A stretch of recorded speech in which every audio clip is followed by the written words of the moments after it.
সবাই কি আমার কথা শুনতে পাচ্ছেন? কমেন্টস করে জানাবেন।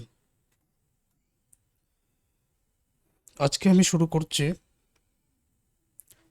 বিবিএ বিবিএস ফার্স্ট ইয়ারের প্রিন্সিপালস অফ অ্যাকাউন্টিং বইয়ের চ্যাপ্টার দি অ্যাকাউন্টিং প্রসেসের অন্তর্ভুক্ত জার্নাল, লেডজার, ট্রায়াল ব্যালেন্সের লাইভ ক্লাস নাম্বার 5। আজকে এমন একটা অঙ্কের সমাধান বোঝাবো, এই ধরনের অঙ্ক তোমাদের পরীক্ষায় আসে। তো আমি আলোচনা শুরু করছি, আর এই ক্লাসটা রেকর্ডেড থাকবে, তোমরা যখন ইচ্ছা তখন দেখে নিতে পারবে। বিশেষ করে আগের ক্লাসগুলো দেখে নিতে হবে, আগে যতটা ক্লাস লাইভে নেওয়া হয়েছে ওই ক্লাসগুলো দেখে নিতে হবে। আর ক্লাসের মধ্যে কোনো অতিরিক্ত কথা পাবে না, সুতরাং এখানে তোমাদের খুব একটা সময় নষ্ট হচ্ছে না। যতটুকু প্রয়োজন আমি ঠিক ততটুকুই আলোচনা করতেছি। ওয়ালাইকুম আসসালাম, সবাই কেমন আছেন? আচ্ছা, আমি আজকে 8 নম্বর অঙ্কের সমাধান বোঝাবো। তো এর আগে আমরা 7টা অঙ্কের সমাধান করেছি এই চ্যাপ্টারের। তো এর আগে কি 7টা ছিল? হ্যাঁ, 7 নম্বর ছিল, যেটা আগের ক্লাসে বোঝানো হয়েছে। আর আজকে হলো 8 নম্বর অঙ্ক। একটু সময় লাগবে, ক্লাসটাতে অনেক কিছু বোঝানোর আছে। ধৈর্য ধরে প্রথম থেকে শেষ পর্যন্ত ক্লাসগুলো দেখো।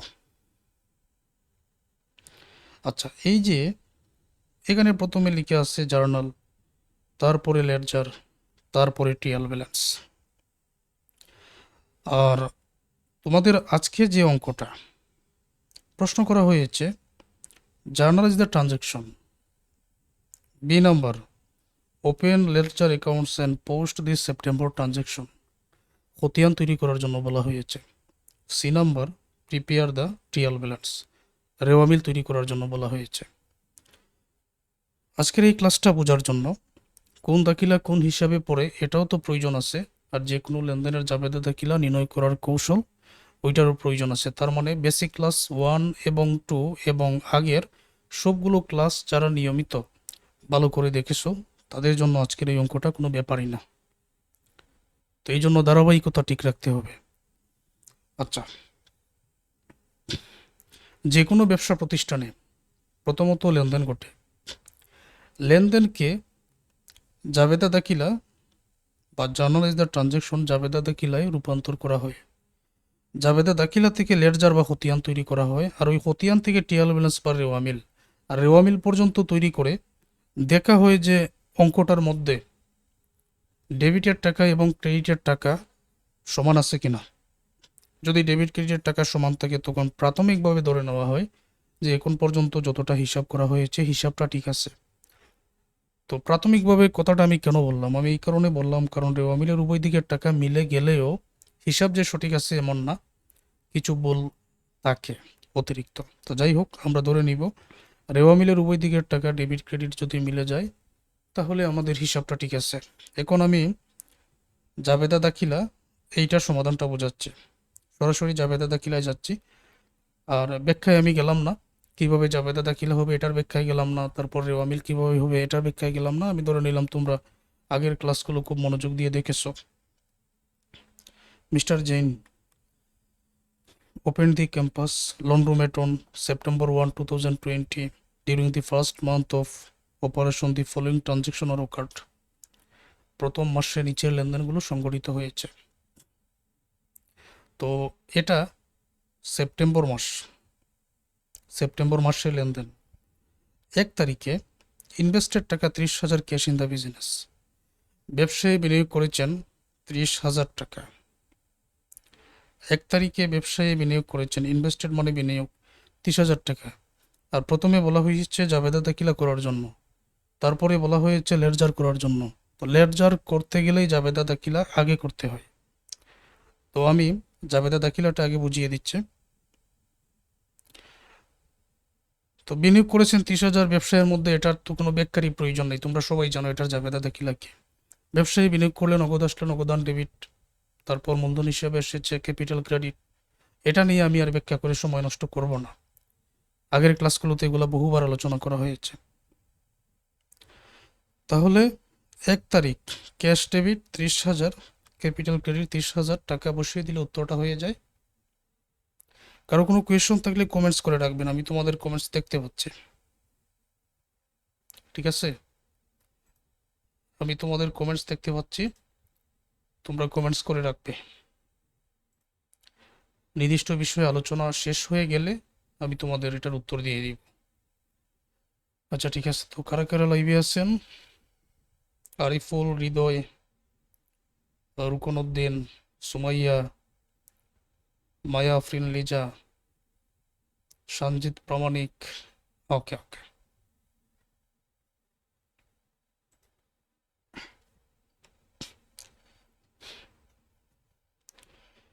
তাহলে আমাদের 1 নম্বরটা শেষ হয়ে গেল, এটা কমপ্লিট, চিহ্নিত করে রাখলাম। এখন 2 নম্বর আলোচনা। পেইডের বাংলা অর্থ পরিশোধ।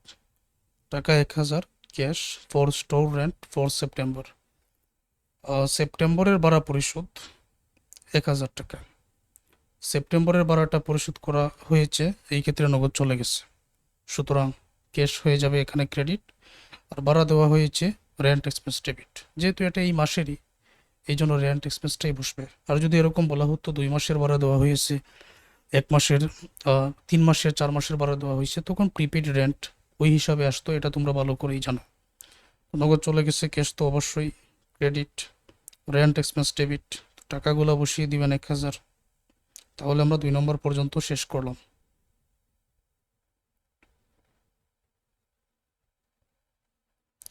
3 নম্বর লক্ষ্য করো।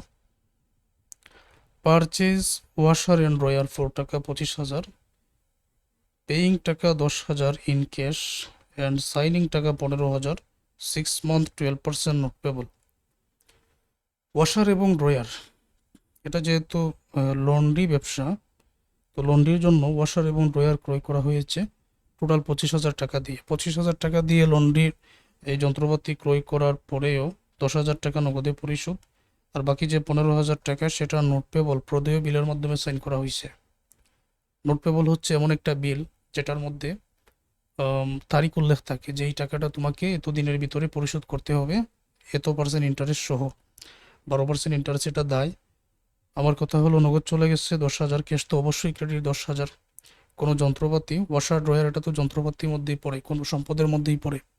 কোনো সম্পদ ক্রয় করলে সম্পদের নামই ডেবিট করতে হয়, তাহলে আমরা ইকুইপমেন্ট বা লন্ড্রি ইকুইপমেন্ট ডেবিট করব। নগদ চলে গেছে তাই ক্যাশটা ক্রেডিট করব। আর দায়ের সৃষ্টি হয়েছে বাকি 15,000, তো নোট পেবলটা আমরা ক্রেডিট করব। এগুলো আগের ক্লাসে বোঝানো হয়েছে। তাহলে 3 নম্বরে লন্ড্রি ইকুইপমেন্ট ডেবিট 25,000, নগদ চলে গেছে ক্যাশ ক্রেডিট 10,000, দায়ের সৃষ্টি হয়েছে নোট পেবল ক্রেডিট 15,000।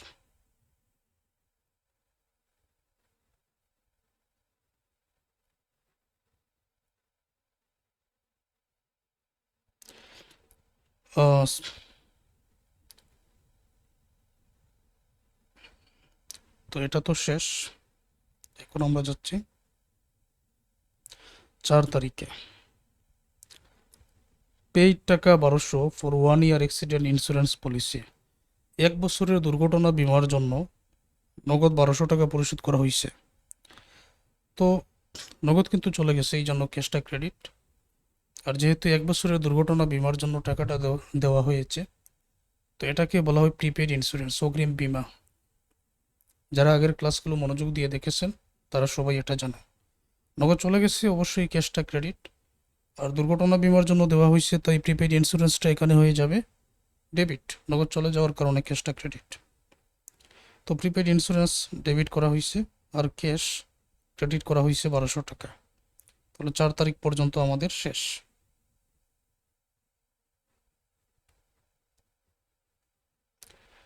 10 তারিখ ফলো করো। রিসিভড এ বিল, একটা বিল প্রাপ্তি from the Daily News for advertising the opening of the laundromat, টাকা 200। এটা বিল প্রাপ্তি। ডেইলি নিউজ একটা সংবাদপত্র, দৈনিক খবরের কাগজ। ডেইলি নিউজ সংবাদপত্রের কাছ থেকে বিজ্ঞাপনের জন্য একটা বিল প্রাপ্তি টাকার পরিমাণ 200, আর টাকাটা হলো যখনই এই লন্ড্রি সেবাটা শুরু করা হয়েছিল। বিজ্ঞাপন বলতে আমরা কি বুঝি? আমাদের ব্যবসা বা যে কোনো পণ্য কাস্টমারের কাছে বা লোকজনের কাছে, জনগণের কাছে প্রচার করার জন্য যে মাধ্যম, এটাকে বলা হয় বিজ্ঞাপন। এটা তো আর এমনি এমনি হয় না, এই ক্ষেত্রে নগদ টাকা চলে যায়, তো এটা বিজ্ঞাপন। তো এখন এই লন্ড্রোমেট বা লন্ড্রি সেবা, লন্ড্রির দোকানটা যখন ওপেন করা হয়েছে, তখন ডেইলি নিউজ সংবাদপত্রে একটা বিজ্ঞাপন দেওয়া হয়েছে। ওই সময় 200 টাকা বকেয়া, আর ওই 200 টাকা বকেয়া থাকার কারণেই মূলত বিল প্রাপ্তি। যখনই আমি বাকিতে কারো কাছে বিক্রি করব, তখনই আমি বিল লিখব। আর এখানে বিল দিয়েছে, তার মানে আমার কাছে টাকা পাবে। আমার কথা হলো, একটা কথা শুধু মনে রেখে দিও, অবশ্যই এই ধরনের আলোচনা আমার পরের চ্যাপ্টারের পরবর্তী ক্লাসের মধ্যেও আসবে। আমি শুধু এতটুকু বলতে চাই, উদাহরণস্বরূপ মনে করো রেন্টের বাংলা অর্থ কি? রেন্টের বাংলা অর্থ হলো ভাড়া। তো এখন যদি আমি বলি ভাড়া বকেয়া 2000, তখন তুমি সবসময় ব্যয়কে ডেবিট করবে আর ব্যয়কে দায় বানিয়ে ক্রেডিট করবে। এখন এই মুহূর্তে যদি আমি বলি ভাড়া বকেয়া 2000, তখন তুমি ব্যয়কে ডেবিট করো, যেমন রেন্ট এক্সপেন্স ডেবিট। তুমি এখন কি লিখবে?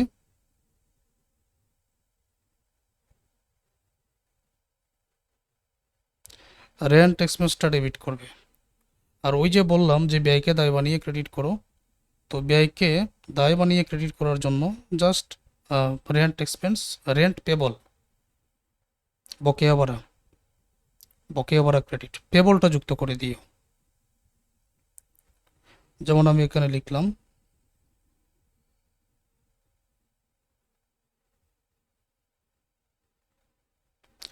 ভাড়া ডেবিট, বকেয়া ভাড়া ক্রেডিট। ওকে। তো এখন আমাকে বলা হলো মজুরি বকেয়া 10,000, মজুরি ডেবিট, বকেয়া মজুরি credit, wages debit, wages payable credit. আমাকে বলা হলো বেতন বকেয়া 2,000 টাকা, কর্মচারী বেতন বকেয়া, কোনো ব্যয় যদি বকেয়া থাকে, বেতন ডেবিট, বকেয়া বেতন ক্রেডিট। মানে প্রথমে ব্যয়কে ডেবিট করব, তারপর বকেয়া যুক্ত করে বা ইংরেজিতে পেবল যুক্ত করে ক্রেডিট করব। ওকে। এখন বকেয়া বেতন না লিখে আমরা এখানে পাওনাদার বা অ্যাকাউন্ট পেবল, যেহেতু কর্মচারী পাবে, তো ভাড়া, মজুরি, বেতন, এগুলোর জন্য তো কর্মচারীদের বেতন হিসাব, মজুরি হিসাব আলাদা হিসাব থাকে। আমরা শুধু এতটুকু বলবো যে ব্যয় ডেবিট করব, ব্যয়কে দায় বানিয়ে ক্রেডিট করব। তো এই কথাটা আমি কেন বললাম এতক্ষণ যাবত? আমরা জানি বিজ্ঞাপনটা একটা ব্যয়, তো ওই ব্যয়ের টাকাটাই যেহেতু বকেয়া আছে, আর কোনো কথা নেই, বিজ্ঞাপনটাই ডেবিট, মানে অ্যাডভার্টাইজিং এক্সপেন্স ডেবিট, ওই ব্যয়টা ডেবিট। এখন যেহেতু একটা বিল চলেই আসছে, তার মানে পাওনাদার টাকা পাবে, তখন আমি অ্যাকাউন্টস পেবলটা ক্রেডিট লিখতে পারি, পাওনাদার টাকা পাবে। তো ব্যয়কে আমি ডেবিট করলাম, ওইটা বোঝানোর জন্য এখানে বললাম যে ব্যয় যদি বকেয়া থাকে, ব্যয় ডেবিট। তো ব্যয়কে আমি ডেবিট করলাম, আর পাওনাদার টাকা পাবে, অ্যাকাউন্টস পেবলটা আমি ক্রেডিট করব। এই যে অ্যাডভার্টাইজিং এক্সপেন্সটা আমি ডেবিট করলাম, আর পাওনাদার টাকা পাবে, অ্যাকাউন্টস পেবলটা আমি ক্রেডিট করলাম। তো 10 তারিখ আমাদের শেষ হয়ে গেল।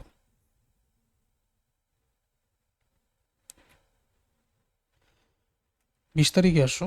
উইথড্র টাকা 700 ফর পার্সোনাল ইউজ, ব্যক্তিগত ব্যবহারের জন্য উত্তোলন। ব্যক্তিগত ব্যবহারের জন্য উত্তোলন, উত্তোলন করলে তো টাকা যাবেই।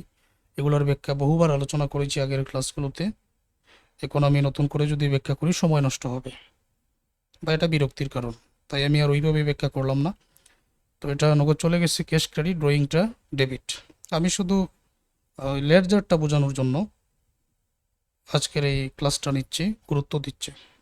ড্রয়িংটা ডেবিট এবং এই ক্যাশটা ক্রেডিট হয়ে গেল।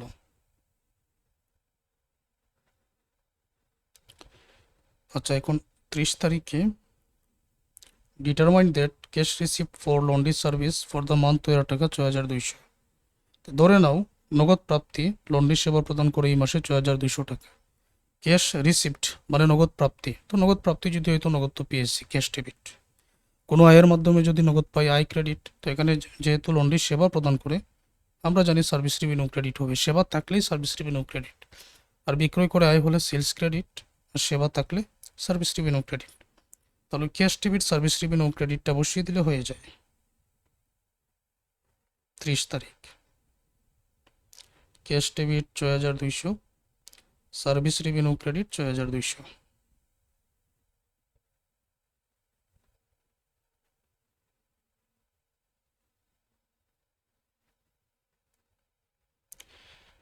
তাহলে আমরা 1 তারিখ শেষ করলাম, মানে 1 নম্বর অঙ্কটা জার্নালাইজ দ্য ট্রানজ্যাকশন, এটা আমাদের শেষ। 2 নম্বর রিকোয়ারমেন্ট লেডজার, এই ধরনের অঙ্ক তোমাদের পরীক্ষায় থাকবে 10 মার্কসের হয়ে। তো লেডজার খতিয়ান তৈরি করার জন্য বলা হয়েছে। তো খতিয়ান করার জন্য জাবেদার প্রয়োজন আছে, তাই জাবেদাটা আগে বলা হয়েছে, আর আমরা জাবেদা দাখিলা তৈরি করেছি। এখন খতিয়ান করার জন্য আমাদের আর এই প্রশ্নটার দিকে আমাদের আর তাকাতে হবে না। আমরা এখন খতিয়ান করব জাবেদা দাখিলা থেকে। তারপর খতিয়ান তৈরি করা হয়ে গেলে আমাদের জাবেদা দাখিলার দিকে আর তাকাতে হবে না, খতিয়ান থেকেই আমরা রেওয়া মিলটা তৈরি করব। প্রথমত ওই লেনদেন থেকে জাবেদা দাখিলা তৈরি করা হয়, জাবেদা দাখিলা থেকে খতিয়ান তৈরি করা হয় লেডজার, লেডজার থেকে ট্রায়াল ব্যালেন্স রেওয়া মিলটা তৈরি করা হয়। তাহলে আমি চলে যাচ্ছি ওই জাবেদা দাখিলায়। আচ্ছা, এখন যে জাবেদা দাখিলা তৈরি করলাম, খতিয়ান তৈরি করব, কতটা হিসাবের খতিয়ান তৈরি করব এটা কিভাবে বুঝব? ক্যাশ একটা হিসাব, ক্যাপিটাল একটা, রেন্ট এক্সপেন্স একটা। ক্যাশ যেহেতু হিসাবে চলে আসছে এইটার হিসাবে অন্তর্ভুক্ত করব না। লন্ড্রি ইকুইপমেন্ট একটা, ক্যাশ হিসাবে চলে আসছে। নোটস পেবল আর একটা, প্রিপেড ইন্স্যুরেন্স একটা, ক্যাশ হিসাবে চলে আসছে। অ্যাডভার্টাইজিং এক্সপেন্স একটা, অ্যাকাউন্টস পেবল আর একটা। ড্রয়িং একটা, ক্যাশ আর হিসাবে আনবো না, সার্ভিস রেভিনিউ আর একটা। মানে এক হিসাব দুইবার করার প্রয়োজন নেই, প্রতিটা হিসাব আলাদা আলাদা করে, প্রতিটা দাখিলা আলাদা আলাদা করে দেবো কতটা। তো 1টা 2টা 3টা 4টা 5টা 6টা 7টা 8টা 9টা 10টা, মানে এখানে 10টা দাখিলা আছে। 10টা দাখিলার জন্য আলাদা আলাদা খতিয়ানের জের তৈরি করতে হবে। মনে করো ক্যাশ এখানে আছে, এখানে আছে, তো ক্যাশ আমরা একবার হিসাব করব, এখানেও আমরা ক্যাশ এটা একবার হিসাব করলাম।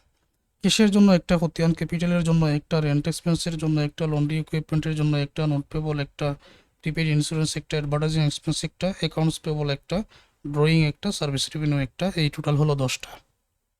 ওকে, আমরা এখন 10টা খতিয়ান করব। তো 10টা খতিয়ানের মধ্যে শুরুতে আমরা ক্যাশের খতিয়ানটাই করি। কেউ যদি চান আগে ক্যাপিটালের খতিয়ান করবেন করতে পারেন, কেউ যদি চান আগে ইকুইপমেন্টের খতিয়ান করবেন করতে পারেন, সমস্যা নেই। আর খতিয়ান করার জন্য আমাদের জাবেদা দাখিলার সাহায্য নিতে হবে। আচ্ছা, এই মুহূর্তে আমরা ক্যাশের খতিয়ানটা করব। তো আমি এটা এইভাবে একটু চিহ্নিত করে রাখলাম বোঝানোর জন্য। তো ক্যাশের খতিয়ান করব, তো খতিয়ানোর যে ছকটা এটা একটু দেখিয়ে দিই। আমরা ক্যাশের খতিয়ানটা করব এই মুহূর্তে। Date, account titles, reference, debit, credit, balance, debit, credit. এইভাবে সবসময় চকটা হবে যে কোনো খতিয়ান করার জন্য, যে কোনোটার খতিয়ান করার জন্য। আর টেবিলের নামটা এরকমই থাকবে। আচ্ছা, তো এই মুহূর্তে আমরা ক্যাশের খতিয়ান করতেছি। তাহলে একটু লক্ষ্য করুন, আমাদের লক্ষণীয় বিষয় হলো যে 1 তারিখে ক্যাশ আছে কিনা, অবশ্যই আছে। টাকা কত? 30,000। ক্যাশের সাথে কি ক্যাপিটাল আছে, তো ক্যাশের সাথে যেহেতু ক্যাপিটাল আছে তো আমরা সাতেরটা লিখব।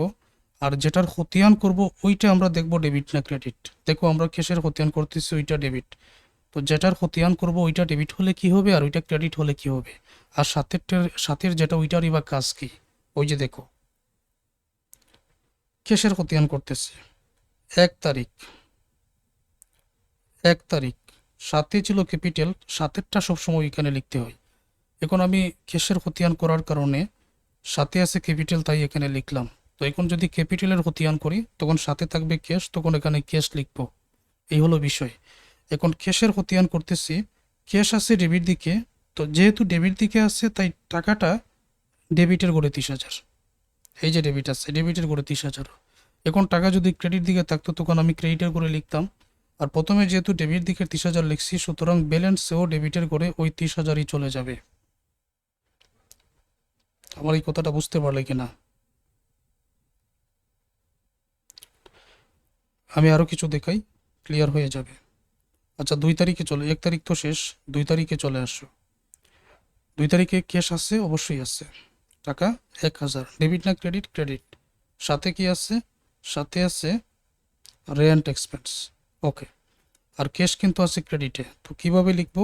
ওই যে দেখো 2 তারিখ, সাথে আছে রেন্ট এক্সপেন্স, আমরা ক্যাশের খতিয়ান করতেছি, ক্যাশটা কিন্তু ক্রেডিটে আছে। আগের যে ব্যালেন্স 30,000 এটা কিন্তু ডেবিট ব্যালেন্স, তো ডেবিটের 30,000 থেকে আমরা ক্রেডিটের 1000 বাদ দিলে 29,000 টাকা এখানে থাকবে, ওইটাই হিসাবে এখন রেখে দিব। এখন প্রথমটা যেহেতু ডেবিটে ব্যালেন্স হয়েছে, এখন যতবার ডেবিটে বসবে ডেবিট ডেবিট যোগ, আর ডেবিট ক্রেডিট মানে সমান হলে যোগ, বিপরীত হলে বিয়োগ, আমি এরকমটা বোঝাই। Debit plus debit, debit debit হলে যোগ হবে। তারপরে ডেবিট এবং ক্রেডিট বা ক্রেডিট এবং ডেবিট এরকম যদি হয় তাহলে কি হবে? বিয়োগ হবে। ডেবিট ক্রেডিট বা ক্রেডিট ডেবিট এরকম হলে বিয়োগ, আর ডেবিট ডেবিট বা ক্রেডিট ক্রেডিট এরকম হলে যোগ, সমান হলে। এখন আমি 3 তারিখে যাই, ক্যাশের খতিয়ান করতেছি। এখন দেখি 3 তারিখে ক্যাশ আছে কি না, আছে। টাকাটা কিন্তু ক্রেডিটে 10,000। এখন ক্যাশ যেহেতু ক্রেডিট, আমাকে দেখতে হবে ডেবিটে কি আছে। ডেবিটে দেখো লন্ড্রি ইকুইপমেন্ট আছে। তো একজন শিক্ষার্থী আমাকে একটা কোয়েশ্চন করেছিলেন কিছুদিন আগে, যে ক্যাশের খতিয়ান করতেছি, নোট পেবল না নিয়ে আমি লন্ড্রি ইকুইপমেন্ট কেন নিলাম, এটার উত্তর কি? উত্তর হলো ক্যাশ হলো এখানে ক্রেডিট, নোট পেবলে কিন্তু ক্রেডিট আছে। তো তুমি যেটার খতিয়ান করবে ওইটা যদি ডেবিট থাকে দেখবে যে ওইটা ক্রেডিটে কি আছে, আর ওইটা যদি ক্রেডিট থাকে দেখবে ওইটা ডেবিটে কি আছে। তুমি ক্যাশের খতিয়ান করতেছো, এটা তো ক্রেডিট 10,000, তো এটা ডেবিটে আছে লন্ড্রি ইকুইপমেন্ট, সুতরাং লন্ড্রি ইকুইপমেন্ট নিবে। এখন তুমি ক্যাশের খতিয়ান করতেছো, ওইটা ক্রেডিট, নোটস পেবলটাও ক্রেডিট, তাহলে কি এটা আসবে? আসবে না। সুতরাং সাথে লন্ড্রি ইকুইপমেন্ট, কিন্তু ক্যাশের টাকা 10,000, যেটার খতিয়ান করতেছে ওইটারই টাকা আসবে। এই 25,000 আর 15,000 টাকা এটার দিকে তাকানোর কোনো প্রয়োজন নেই। 3 তারিখ, সাথে ইকুইপমেন্ট, টাকা আছে ক্রেডিটে, আগের ব্যালেন্স 29,000, এটা হলো ডেবিট ব্যালেন্স, আর এখানে যেহেতু ক্রেডিটের টাকা 29 থেকে 10,000 বাদ দিয়ে 19,000 টাকা ব্যালেন্সে থাকবে। দেখো 4 তারিখে ক্যাশ আছে, টাকা 1200, সাথে আছে প্রিপেড ইন্স্যুরেন্স, ক্যাশ কিন্তু ক্রেডিট, তাহলে 4 তারিখ সাথে প্রিপেড ইন্স্যুরেন্স, টাকা ক্রেডিটে আছে। তো এটা যেহেতু ডেবিট ব্যালেন্স 19,000 থেকে 1200 বাদ দিয়ে 17,800 টাকা লিখে দাও, হয়ে যায়। 20 তারিখে আসো, মানে 10 তারিখে দেখো এখানে কি ক্যাশ আছে? নেই, তো না থাকলে নেই, লিখার প্রয়োজন নেই। 20 তারিখে আসো, এখানে কি ক্যাশ আছে? আছে। সাথে কি আছে?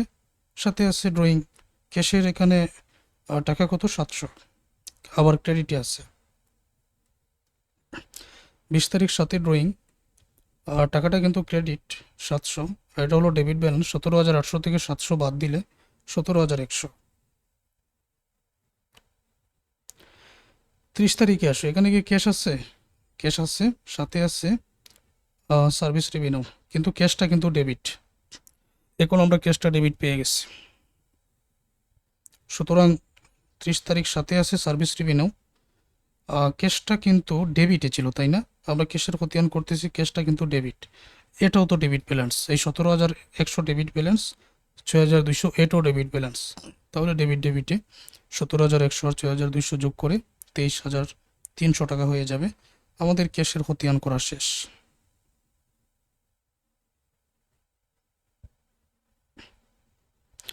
এই হলো আমাদের ক্যাশের খতিয়ান। এখন পরে যেহেতু এখানে প্রিপেড ইন্স্যুরেন্সের আমি নিয়ে আসছি, তো ওইটারই খতিয়ান করি। তারপর এক এক করে সবগুলারই করতে হবে, আগে পরে যে কোনো সময় যে কোনোটার করতে পারো, কোনো সমস্যা নেই। তো এখন যেহেতু আমি প্রিপেড ইন্স্যুরেন্স এইটার খতিয়ানটা করব, আশা করব আমার ক্লাসগুলো তোমরা বুঝতে পারো। তো যারা বুঝতে পারো তাদের কাছে দাবি থাকবে আমার হোয়াটসঅ্যাপ নাম্বারটা তোমাদের বন্ধুদের সাথে শেয়ার করবে, তাদেরকে পরামর্শ দিবে যে আলামিন স্যারের কোর্স নামমাত্র কোর্স ফিতে করা যায়। আমার হোয়াটসঅ্যাপ নাম্বার দিয়ে দিবে, তারাও যাতে কোর্সে যুক্ত হয়ে ক্লাসগুলো দেখে। ইনশাআল্লাহ সকল শিক্ষার্থীরাই উপকৃত হবে আমার ক্লাসগুলো দেখলে। আচ্ছা, এই মুহূর্তে আমি প্রিপেড ইন্স্যুরেন্সের খতিয়ানটা করব। তো প্রিপেড ইন্স্যুরেন্স শুধুমাত্র 4 তারিখেই আছে, তো বাকি তারিখগুলো আর দেখার কোনো প্রয়োজন নেই। প্রিপেড ইন্স্যুরেন্স আবার ডেবিট দিকে 1200, সাথে আছে ক্যাশ, এই তো শেষ। তো এই যে প্রিপেড ইন্স্যুরেন্স, লক্ষ্য করো, সাথে ক্যাশ আছে লিখলাম, কিন্তু প্রিপেড ইন্স্যুরেন্স ডেবিট দিকে ছিল 1200, সুতরাং ব্যালেন্সও ডেবিটে 1200, উত্তরে 1200, আর কোনো কিছু লিখার নেই, শেষ এটা। তো এই নিয়মে প্রত্যেকটার খতিয়ান করতে হবে।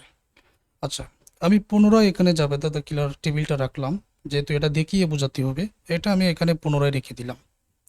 এই মুহূর্তে খতিয়ান এখানে করা হয়েছে laundry equipment, notes payable, accounts payable. Okay, তাহলে লন্ড্রি ইকুইপমেন্ট করার জন্য আমরা কিন্তু এখন পর্যন্ত ক্যাশের খতিয়ান শেষ করেছি, প্রিপেড ইন্স্যুরেন্স তার শেষ করেছি, তার মানে দুইটা শেষ। এখন লন্ড্রি ইকুইপমেন্টের খতিয়ান করা হয়েছে। ওকে, তো এটা করা হোক। আমরা যদি এভাবে চিহ্নিত করি, ক্যাশটা আমাদের শেষ, প্রিপেড ইন্স্যুরেন্স শেষ, এখন লন্ড্রি ইকুইপমেন্ট এটা করব, তাই তো। এখন লন্ড্রি ইকুইপমেন্ট এটা কিন্তু ডেবিটে আছে 2500, তো ডেবিটে যেহেতু 2500 আছে, এখন এটা ডেবিটে, তাহলে এটার সাথে ক্রেডিটে কিন্তু দুইটা আছে, সুতরাং আমি দুইটাই নিব। ক্যাশ একটা হলো 10,000, আরেকটা হলো 15,000, দুইটাই মিলিয়েই কিন্তু এই 25,000। সাতেরগুলো লিখবো, আর লন্ড্রি ইকুইপমেন্টের টাকা যেহেতু ডেবিটে আছে, টাকাগুলো এই জন্য আমি ডেবিটেই লিখবো। কিভাবে? এই যে লক্ষ্য করো, লন্ড্রি ইকুইপমেন্ট 3 তারিখেই আছে, সাথে আছে ক্যাশ। লন্ড্রি ইকুইপমেন্ট এটা কিন্তু ডেবিটে আছে, তো ক্যাশের 10,000, এটাও ডেবিটে 10,000 বসিয়ে দিলাম। নোটস পেবল 15,000, নোটস পেবলের 15,000 ডেবিটে, আগের 10 এবং 15 যোগ করলে 25,000 টাকা, মানে এটা ডেবিটের টাকা, এটাও তো ডেবিটের টাকা, তো যোগ করে 25,000। এটা কি বুঝতে পেরেছো? একটু কমেন্টে জানো।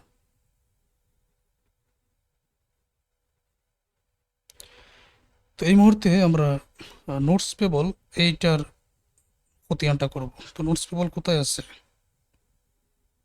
নোটস পেবল কোথায় আছে? এই যে নোটস পেবল এখানে আছে। তো নোটস পেবল টাকার পরিমাণ কিন্তু 15,000, এটা আছে ক্রেডিটে, তো এটার সাথে ডেবিট আছে কিন্তু ইকুইপমেন্ট, তাই তো। তো ইকুইপমেন্টটাই আমি লিখবো নোটস পেবলের এখানে। তো এই যে দেখো, নোটস পেবল সাথে কি আছে? সাথে আছে ইকুইপমেন্ট আমি লিখলাম। তারপরে নোটস পেবল কিন্তু ক্রেডিটে ছিল, তাই টাকাটা ক্রেডিটে, আর এখানে যেহেতু ক্রেডিটে, তুমি ব্যালেন্সও ক্রেডিটে বসিয়ে দিবে, হয়ে গেল।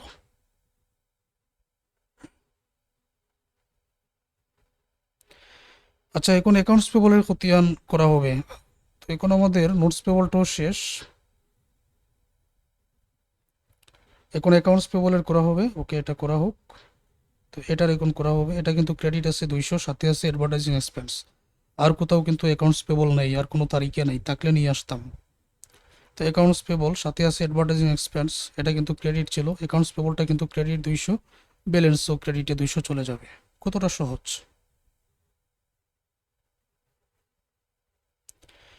আমি পুনরায় জাবেদার টেবিলটা এখানে রেখে দিলাম সহজে বোঝানোর জন্য। এখন পর্যন্ত ক্যাশেরটা শেষ করেছি, লন্ড্রি ইকুইপমেন্ট শেষ, নোটস পেবলও শেষ, আর না, নোটস পেবল এটা কি শেষ করেছি? হ্যাঁ। প্রিপেড ইন্স্যুরেন্স এটাও শেষ, অ্যাকাউন্টস পেবল শেষ। তো বাকি কোনটার এখন করা হবে একবার আমি দেখে নেই, কোনটা কোনটা। ক্যাপিটাল, ড্রয়িং আর সার্ভিস রেভিনিউ। ওকে, তো ক্যাপিটাল আছে, এই যে 1 তারিখেই ক্যাপিটাল আছে, এখানে তো ক্যাপিটাল আছে, টাকার পরিমাণ আবার 30,000, এটা কিন্তু ক্রেডিট, সাথে আছে ক্যাশ। আর কোনো তারিখে কিন্তু ক্যাপিটালটা নেই যেহেতু, তো না থাকলে নাই, ক্যাপিটাল সাথে আছে ক্যাশ লিখলাম। যেটার খতিয়ান করতেছি ওইটা কিন্তু ক্রেডিট আছে, সুতরাং এটা ক্রেডিট, টাকাটাও ক্রেডিটে চলে যাবে ব্যালেন্সে, শেষ এটার উত্তর।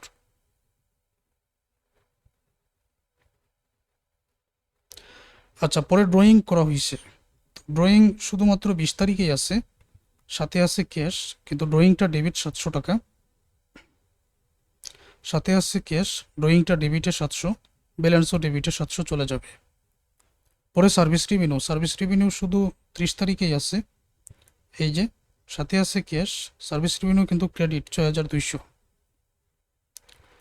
সার্ভিস রেভিনিউ সাথে আছে ক্যাশ, এটা কিন্তু ক্রেডিট 6,200, তো ব্যালেন্সে ক্রেডিটে 6,200 চলে যাবে। তো এখন পর্যন্ত আমরা এই খতিয়ানগুলো শেষ করলাম, আরও কিছু হিসাব এখন পর্যন্ত বাকি রয়ে গেছে রেন্ট এক্সপেন্স আর অ্যাডভার্টাইজিং এক্সপেন্স। আর সবগুলোই শেষ, যেমন ক্যাশ শেষ, ক্যাপিটাল শেষ, লন্ড্রি ইকুইপমেন্ট শেষ, নোটস পেবল শেষ, প্রিপেড ইন্স্যুরেন্স, তারপর অ্যাকাউন্টস পেবল এটাও শেষ করেছি, ড্রয়িংও শেষ, সার্ভিস রেভিনিউ শেষ। তাহলে বাকি থাকে এখানে একটা রেন্ট এক্সপেন্স আর অ্যাডভার্টাইজিং এক্সপেন্স, এই দুইটাই বাকি থাকে। তো রেন্ট এক্সপেন্স এটা আছে কিন্তু ডেবিটের সাথে আছে ক্যাশ, তো এটাও শেষ হয়ে গেল। রেন্ট এক্সপেন্স সাথে ক্যাশ, ডেবিটে 1000, ব্যালেন্সও ডেবিটে 1000 বসিয়ে দিলাম। অ্যাডভার্টাইজিং এক্সপেন্সে যদি আমি আসি, সাথে আছে অ্যাকাউন্টস পেবল, কিন্তু অ্যাডভার্টাইজিং এক্সপেন্স ডেবিটে 200। অ্যাডভার্টাইজিং এক্সপেন্স সাথে আছে অ্যাকাউন্টস পেবল, কিন্তু অ্যাডভার্টাইজিং এক্সপেন্স ডেবিটে 200, ব্যালেন্সও ডেবিটে 200। আমরা কিন্তু 10টারই খতিয়ান তৈরি করে ফেলেছি।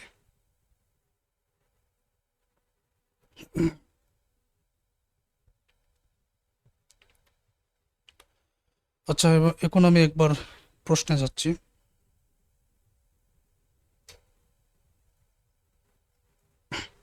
তোমরা প্রশ্নটা লক্ষ্য করো। বলা হয়েছিল প্রথমে জাবেদা দাখিলা তৈরি করার জন্য, তারপরে খতিয়ান, তারপরে রেওয়ামিল। আমরা জাবেদা দাখিলা তৈরি করেছি। আমরা জানি যে কোনো ব্যবসার মধ্যে প্রথমে লেনদেনকে জাবেদা দাখিলা রূপান্তর করতে হয়। জাবেদা দাখিলা থেকে খতিয়ান, খতিয়ান থেকে রেওয়ামিল। জাবেদা দাখিলা তৈরি করেছে, তারপর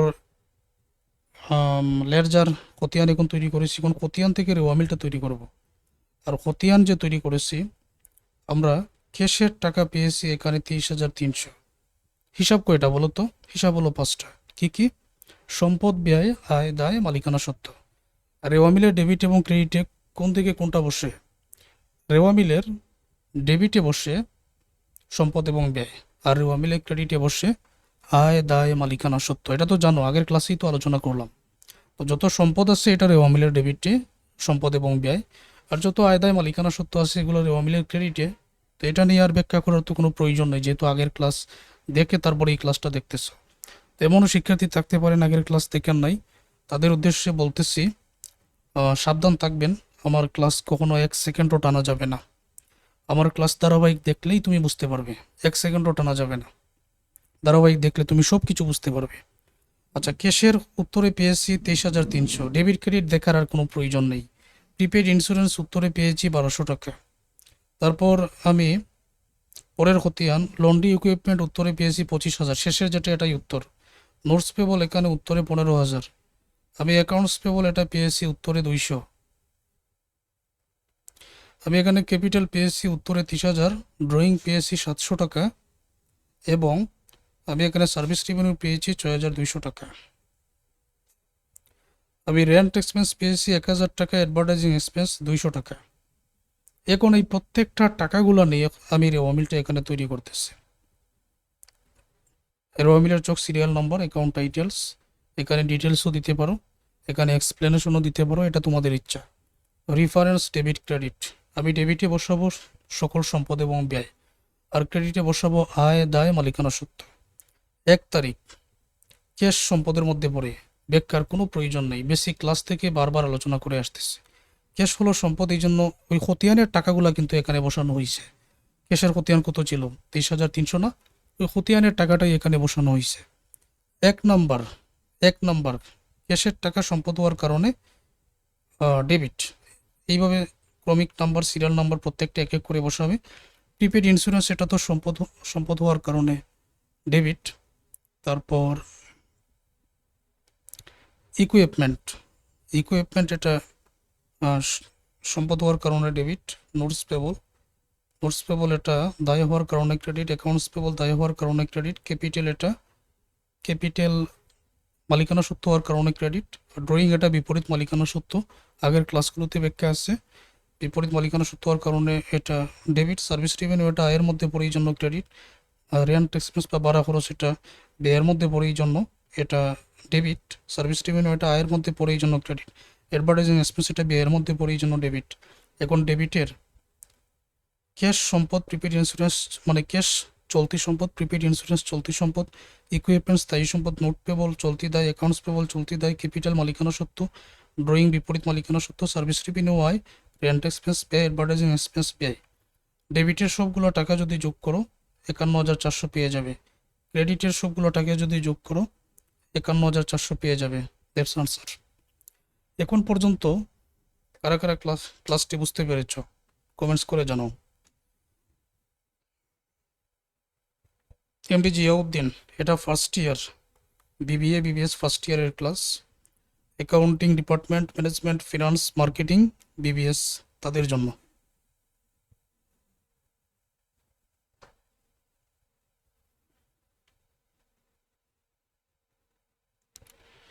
আচ্ছা, তাহলে ক্লাসের রেকর্ডিংটা আমি তোমাদের প্রাইভেট গ্রুপে দিয়ে দিব। প্রাইভেট কোর্সে থাকবে, প্রাইভেট কোর্সে মানে গুগল ড্রাইভে থাকবে।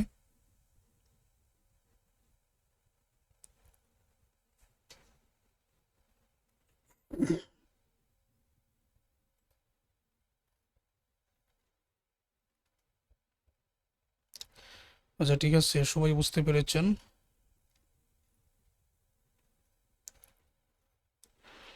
আমাদের ড্রাইভে অলরেডি সম্পূর্ণ বইয়ে রেকর্ডেড ক্লাস আছে, যাদের সময় কম তারা দেখে নেবেন। তারপরও আমি চাইবো যে সকল শিক্ষার্থীরা লাইভে আমার সাথে একবার ক্লাসগুলো শেষ করো সম্পূর্ণ বইয়ের। ফার্স্ট ইয়ারে যদি তোমরা বেসিকটা ভালো করে বুঝে তারপরে পরীক্ষার হলে যাও, তাহলে পরীক্ষা তো ভালোই হবে। Second year, third year, fourth year তোমাদের আরও সহজ হয়ে যাবে। শর্ত হলো শুধু আমার ক্লাসগুলো দেখতে হবে।